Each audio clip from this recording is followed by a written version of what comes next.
आज हम लोग इस वीडियो में बात करेंगे निकोलो मैकियावेली के मानवीय जो स्वभाव है उसके बारे में। ह्यूमन नेचर की जो कॉन्सेप्ट है उसके बारे में हम लोग डिस्कस करेंगे। मैकियावेली, निकोलो मैकियावेली जो हैं वो आधुनिक भारतीय राजनीतिक विज्ञान के जनक हैं। He is regarded as a father of modern political science. इन्होंने जो है ह्यूमन नेचर के बारे में क्या कॉन्सेप्ट दिया, हम इस वीडियो में बात करने से पहले हम ये देखेंगे कि जो मैकियावेली जो है उन्होंने क्यों ह्यूमन नेचर के बारे में ऐसा कहा। सबसे पहले हम लोग बात करेंगे कि मैकियावेली क्या है। तो मैकियावेली का जो जन्म है वो 1469 में इटली के फ्लोरेंस में होता है और इनकी बहुत ही फेमस बुक है द प्रिंस। और उन्होंने उस बुक में काफ़ी बातें की हैं, काफ़ी चीज़ें डिस्कस की हैं। और मैकियावेली जो हैं वह अपने युग के शिशु के रूप में थे, यानी Machiavelli as the child of his time and he is representative of Renaissance. वो पुनर्जागरण के प्रतिनिधि के रूप में थे। फिलहाल हम लोग मैकियावेली के जो ह्यूमन नेचर के बारे में जो कॉन्सेप्ट है हम वहाँ पर इसके बारे में बात करेंगे। मैकियावेली ये कहता है कि मनुष्य स्वभाव से ही स्वार्थी होता है, घोर दानवीय प्रवृत्तियों वाला होता है और बहुत ही दुष्ट स्वभाव का होता है। उनकी ये धारणा होती है कि human nature is not good, it is bad. जो ह्यूमन नेचर होता है वो जन्म से ही बुरा होता है, उसमें कोई अच्छाई नहीं होती है। इनकी एक फेमस बुक है द प्रिंस। उसमें उन्होंने ये कहा कि सामान्य रूप से मनुष्य के बारे में यही कहा जा सकता है कि वो झूठे, लालची और चंचल होते हैं, कायर होते हैं। वो बहुत ही ज़्यादा आत्म केंद्रित होते हैं, वो केवल अपने हित के बारे में सोचते हैं। वे तभी तक आपके बने रहते हैं जब तक सफलता आपके पास है। वो आपके लिए अपने रक्त, जीवन, परिवार, हर चीज़ के बलिदान के लिए प्रस्तुत रहते हैं। लेकिन जब वास्तव में रियलिटी में आपको ऐसे सेक्रीफाइस की ज़रूरत होती है तो सबसे पहले पीछे हट जाते हैं। कंक्लूज़न में हम ये कह सकते हैं कि मैकियावेली का जो पॉइंट ऑफ व्यू है वो ये इस बात पे फोकस करते हैं कि मनुष्य तभी किसी से प्रेम करते हैं जबकि उनका स्वार्थ सिद्ध होता है। यहाँ पर मैकियावेली जो है वो ये भी कहते हैं कि ह्यूमन नेचर जो है बहुत ज़्यादा अहंकारी होता है, बहुत ज़्यादा आक्रामक होता है, बहुत ज़्यादा लालची होता है। और इसके साथ ही साथ वो ये डिस्कोर्सेज, उनकी जो फेमस बुक है उसमें भी ये कहते हैं कि व्यक्ति जो है वो स्वभाव से ईर्ष्यालु और महत्वाकांक्षी होता है। बस कोई भी ह्यूमन नेचर होता है, कोई भी ह्यूमन बीइंग होता है, वह सिर्फ दो चीज़ों से ही चलता है। पहला तो है प्रेम और दूसरा भय, यानी लव। और उनको हमेशा भयभीत रखा जाए तो ही इन्हीं दो चीज़ों से वो हमेशा अपनी लाइफ में हमेशा इंस्पायर रहते हैं।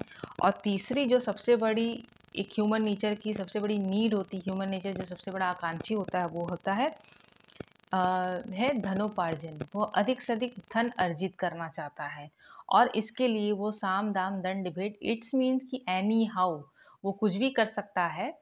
और यहाँ पर जैसा कि आप स्क्रीन में देख रहे हैं कि जो ह्यूमन नेचर होता है अकॉर्डिंग टू मैकियावेली वो हमेशा अपने बारे में ही सोचता है। और यहाँ पर मैकियावेली का एक बहुत बड़ा फेमस कोटेशन भी है। फेमस कोटेशन ये है कि व्यक्ति जो है वो इतना ज़्यादा लालची होता है, इतना ज़्यादा स्वार्थी होता है, इतना ज़्यादा सेल्फिश होता है ह्यूमन नेचर कि वो अपने संपत्ति छीनने वाले को तो की अपेक्षा अपने पिता के हत्यारे को माफ़ कर सकता है। इट्स मीन्स कि property is very important for every individual. वो केवल और केवल जो है बहुत ज़्यादा सेल्फिश है, उसके लिए कोई भी संबंधों का भी कोई मतलब नहीं होता है। और यहाँ पर आप अपने स्क्रीन पे भी देख सकते हैं कि मैकियावेली के क्या व्यूज़ हैं फॉर द ह्यूमन बीइंग। और यहाँ पर मैकियावेली का जो आपने ह्यूमन नेचर के बारे में जो डिस्कशन सुना, आपने बहुत अपने बुक में भी आप पढ़ सकते हैं, काफ़ी कुछ अलग भी चीज़ें होंगी। तो यहाँ पर क्रिटिसिज्म माइंड में आता है कि और कोई भी थॉट हो, कोई भी थिंकर हो, जब भी हम उसके थॉट को पढ़ते हैं तो विदाउट क्रिटिसिज्म उसको कंप्लीट भी नहीं कर सकते हैं, क्योंकि कोई भी थिंकर जो है वो दोनों तरफ नहीं देखता है, वो एक ही तरफ देखता है। और आपका ये काम है कि किस तरीके से उसमें से उस अच्छाई को निकालना जो कि उस जो थिंकर है वो इग्नोर कर रहा है। तो यहाँ पर हम मैकियावेली के जो ह्यूमन नेचर का जो क्रिटिसिज्म है, जो आलोचना है, वो हम इस तरीके से कर सकते हैं कि ज़रूरी नहीं है कि मानव जो है वो हर समय सेल्फिश ही हो। यहाँ पर समाज में, सोसाइटी में एक सद्भावना, एक एक गुड बिहेवियर नाम की भी चीज़ें होती हैं। और ये जो यूनिवर्सल सोसाइटी है, ये जो समाज है, वो क्या है कि कोऑपरेशन पे चलता है। ऐसा नहीं है कि हर एक व्यक्ति दूसरे व्यक्ति से केवल केवल सेल्फिशनेस के लिए ही जुड़ा होता है। बहुत सारे अच्छे ट्रू रिलेशन भी होते हैं, बहुत सारे अच्छे लोग भी होते हैं। यहाँ पर मैकियावेली जो है वो ह्यूमन नेचर के केवल एक पक्ष की बात कर रहा है। यहाँ पर ऐसा नहीं है कि वो केवल हमेशा दुष्ट ही होता है, वो अच्छाई भी उसमें होती है। अगर वो सेल्फिश भी है तो उसके अंदर कोऑपरेशन की भी फीलिंग होती है, परोपकार की भी भावना होती है। यहाँ पर मैकियावेली ने जो ह्यूमन नेचर के बारे में बात किया है, इसके आधार पर हम ये एक्सेप्ट नहीं कर सकते हैं कि इस विश्व में, इस वर्ल्ड में जितने भी लोग हैं, सारे के सारे बिल्कुल बुरे ही हैं, उनके अंदर कोई अच्छाई नहीं है। यहाँ पर मैकियावेली का जो ह्यूमन नेचर का जो कॉन्सेप्ट है, वो उसके टाइम के अकॉर्डिंग तो सही है, लेकिन यहाँ पर हर एक व्यक्ति को अगर हम भ्रष्ट माने, हर एक व्यक्ति को गलत माने, तो ये भी सही नहीं होगा। यहाँ पर हम ये भी कर सकते हैं कि अगर कोई इस तरीके का कोई अगर बुरा स्वभाव भी है, तो उसके अंदर हम ट्रेनिंग के थ्रू या किसी भी तरीके से आगे जाके हम उसमें चेंज कर सकते हैं, क्योंकि मानव का जो स्वभाव है वो परिवर्तनशील है। आज जैसा है वो हमेशा वैसा नहीं रहेगा, उसमें कुछ चेंजेस भी आए जा सकती हैं। तो यहाँ पर मैकियावेली का जो कॉन्सेप्ट है कि ह्यूमन नेचर हमेशा ही दुष्ट रहता है, तो बुरे व्यक्ति में भी हम अच्छाई को डेवलप कर सकते हैं, उसके अंदर भी हम अच्छाई को ला सकते हैं।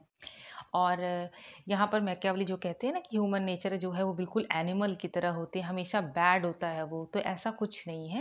ह्यूमन नेचर जो है, जैसे कि प्लेटो और अरिस्टोटल भी कहते हैं कि अगर एक प्रॉपर एजुकेशन की व्यवस्था की जाए, अगर उसको अच्छी शिक्षा दीक्षा दी जाए, भारत के पक्ष परिप्रेक्ष्य में देखें, अगर उसको अच्छे संस्कार दिए जाएँ, अच्छी तरीके से सुशिक्षित किया जाए, तो व्यक्ति के जो बुरा व्यवहार है उसमें परिवर्तन हो सकता है, वो एक अच्छा व्यक्ति भी बन सकता है। निष्कर्ष के रूप में हम ये कह सकते हैं कि मैकियावेली के विवेचन से हमको ये हम मतलब ऐसा लगता है कि जैसे कोई बहुत निराशावादी व्यक्ति है जिसने एक पक्ष रखते हुए मानव प्रकृति के बारे में बात कर दी है। वो ठीक है, लेकिन ये भी हमें एक्सेप्ट करना पड़ेगा कि जो व्यक्ति है उसके अंदर हम चेंजेस कर सकते हैं। हो सकता है कि उसमें कुछ बहुत सारी चीज़ें हों, स्वार्थी हो, लेकिन यहाँ पर जो राजनीतिक नेताएं हैं उसके अधिकार को बनाए रखने के लिए और शक्ति गुण और भाग्य की जटिलता को निगेटिवेट करना चाहिए। आई होप कि आपको ये वीडियो अच्छा लगा होगा। अगर अच्छा लगा तो प्लीज़ लाइक करिए, शेयर करिए और मेरे चैनल को सब्सक्राइब करिए। Thank you.